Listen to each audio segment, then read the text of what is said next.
ನಮ್ಗೆ ಸಪೋರ್ಟ್ ಮಾಡಿದ್ದೀವಿ. ಎಲ್ಲ ಇದ್ರ ಜೊತೆಗೆ ರವಿ ಗಣಿಗ ಅವರು ಬಂದಿದ್ರು, ಮತ್ತೆ ಉದಯ್ ಅವರು ಬಂದಿದ್ರು, ರಮೇಶ್ ಕುಮಾರ್ ಅವರು ಬಂದಿದ್ರು. ಎಲ್ಲ ಗೆಸ್ಟ್ಗಳು ಬಂದು ನಮಗೆ ಪ್ರೋತ್ಸಾಹನ ನೀಡಿದ್ದಾರೆ. ಅದ್ರ ಜೊತೆಗೆ ಹಲವಾರು ಗಣ್ಯರನ್ನು ಬಂದು ಈ ಕಾರ್ಯಕ್ರಮನ ಯೋಜನೆ ಮಾಡಿದ್ದಾರೆ. ಇದು ಸಾಯಂಕಾಲ ಇದ್ದಂಗೆ ಆಡೋಕ್ಕಾಗ್ತಾ ಇರಲಿಲ್ಲ. ಯಾಕಂದ್ರೆ ಚಳಿ ಇದರಿಂದ ಇದನ್ನ ನಾವು ಎಕ್ಸ್ಪೆಕ್ಟ್ ಮಾಡಿರಲಿಲ್ಲ. ನಾವು ಫಸ್ಟ್ ಶುರು ಮಾಡಿದಾಗ ಈ ಕಾರ್ಯಕ್ರಮನ ಹಮ್ಮಿಕೊಳ್ಬೇಕಾದ್ರೆ ಒಯ್ದಾವೈತಾ ನೀವುಗಳು ಅಡ್ಜಸ್ಟ್ ಮಾಡಿದ್ವಿ, ನಾವುಗಳು ಏನೇನು ಮಾಡಬೇಕು ಅದನ್ನ ಮಾಡಿದ್ವಿ. ಮತ್ತೊಮ್ಮೆ ಎಲ್ಲರೂ ಈ ಭಾಗದ ಎಲ್ಲರೂ ಸೇರ್ಕೊಂಡು ಜನರೆಲ್ಲ ಸೇರ್ಕೊಂಡು ಮಾಡಿದ್ದೀವಿ. ಹೆಸರು ಹೇಳ್ತಾ ಇದ್ರು, ಒಬ್ಬೊಬ್ರು ಹೆಸರು ಬಿಟ್ಬಿಡ್ತೀನಿ ಅಂತ ನಾನು ಹೆಸರು ಹೇಳ್ತಾ ಇಲ್ಲ.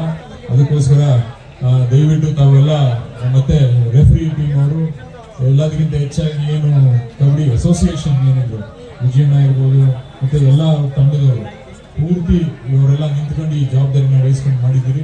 ನಿಮಗೂ ಧನ್ಯವಾದಗಳನ್ನ ಹೇಳಿ, ಮತ್ತೆ ಇನ್ನೂ ಹೆಚ್ಚಿನ ದೊಡ್ಡ ಮಟ್ಟದಲ್ಲಿ ಏನು ಆಟಗಾರರು ಇದ್ದೀರಿ ನೀವೆಲ್ಲ ಮೇಲೆ ಬೆಳೀರಿ ಅಂತ ನಾನು ಆಶಿಸ್ತಾ ನಿಮಗೆಲ್ಲರೂ ಧನ್ಯವಾದಗಳು. ನಾನು ಮಾತನಾಡಿಸ್ತೀನಿ. ಸೂಚನೆ ಕೊಡಬಹುದು, ನೈತಿಕವಾಗಿ ನಿಲ್ಲಬಹುದು, ತಿದ್ದಬಹುದು. ಆ ಎಲ್ಲ ಕೆಲಸವನ್ನು ಕೂಡ ನಾನು ದರ್ಶನ್ ಪರವಾಗಿ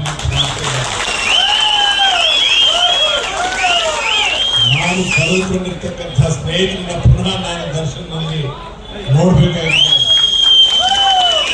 ತಂಗಿ ನೆಮ್ಮದಿಯಾಗಿರ್ಬೇಕಾಗಿತ್ತು. ನಿಮ್ಮೆಲ್ಲರ ಪ್ರೀತಿ ವಿಶ್ವಾಸ ನಮ್ಮ ಮೇಲಿರಲಿ. ಇದು ಭಾಷಣಕ್ಕೆ ಸಮಯ ಅಲ್ಲ. ಯಾವುದೇ ಸನ್ನಿವೇಶದಲ್ಲಿ ಎಂತಹದ್ದೇ ಪರಿಸ್ಥಿತಿಯಲ್ಲಿ ನಾನು ದರ್ಶನನ್ನು ಬಿಡುವ ಪ್ರಶ್ನೆ ಇಲ್ಲ. ದರ್ಶನ ಸಂಪರ್ಕ ಇಟ್ಕೊಂಡು ಜನರ ಸಮಸ್ಯೆಗಳಿಗೆ ಸ್ಪಂದಿಸುವ ಪ್ರಯತ್ನ ಮಾಡ್ತಾ ಇದ್ದೀನಿ ಅಂತ ಗೊತ್ತಾಗಿದೆ. ಇದು ಬಹಳ ಗಿರೀಟ್ ಕಾಲ.